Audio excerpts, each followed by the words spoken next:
Olá, sou Juliana Bonani, fisioterapeuta pélvica, e hoje vou falar sobre os recursos utilizados na fisioterapia pélvica. Assim como na medicina, a tecnologia tem avançado e tem feito parte do dia a dia, na fisioterapia também.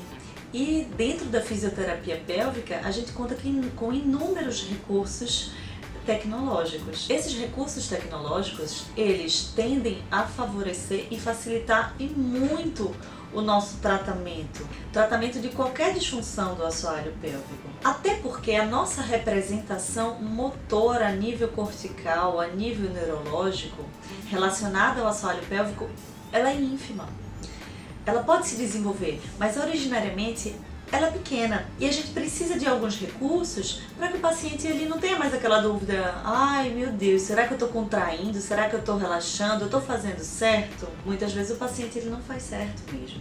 Ele acha que está contraindo e ele está expulsando. Isso é super comum, a gente chama de contração paradoxal, a gente encontra rotineiramente no consultório. E esses recursos, eles ajudam a gente reverter esse quadro, ao paciente ele ter uma percepção, ao paciente ele ter uma condição de realmente saber o que ele está fazendo, que é a contração do assoalho pélvico, é o relaxamento. O biofeedback é um dos nossos principais recursos na reabilitação do assoalho pélvico, justamente por conectar essa contração, essa visualização, essa percepção. Hoje a gente tem condições de o paciente contrair o assoalho pélvico e através de um software, numa tela de computador, ele evidenciar, ele visualizar essa contração. À medida que ele instantaneamente ele tem essa retroalimentação, ele começa a corticalizar e ele começa a aprender o que a gente quer e o que ele tem que fazer com esse assoalho pélvico.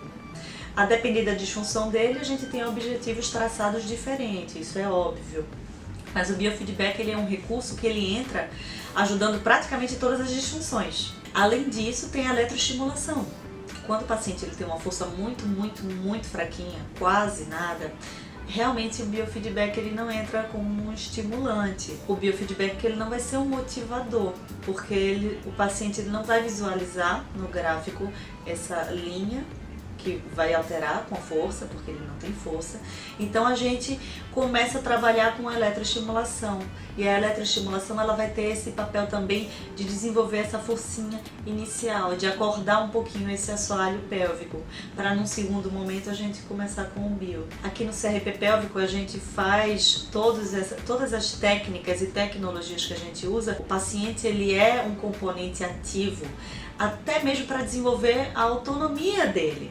O paciente ele tem que ter condições de exercitar, de fazer as contrações do assoalho pélvico, independente desses recursos. Em casa ele não tem esses recursos e ele vai precisar ativar a musculatura do assoalho pélvico ou desativar a musculatura do assoalho pélvico, dependendo do diagnóstico. A gente costuma associar a cinesioterapia a cada técnica, justamente para dar essa autonomia ao paciente e o paciente ter condições de exercitar em casa a musculatura.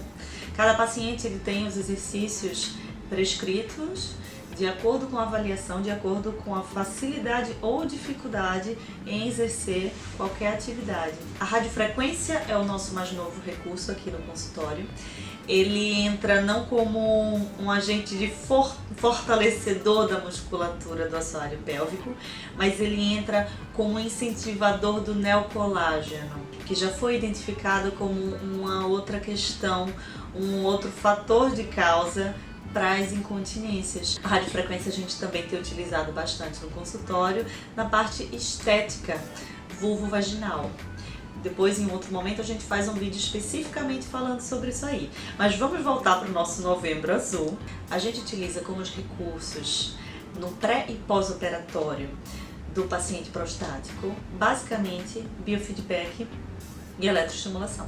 Associados, obviamente, à cinesioterapia. A cinesioterapia são os movimentos, os exercícios de membros inferiores, de pelve e de sincronia respiratória também, por que não, associados a essas técnicas, sempre visando a autonomia do paciente no momento fora do consultório, naquele momento em que ele efetivamente vai ter que lidar com a incontinência.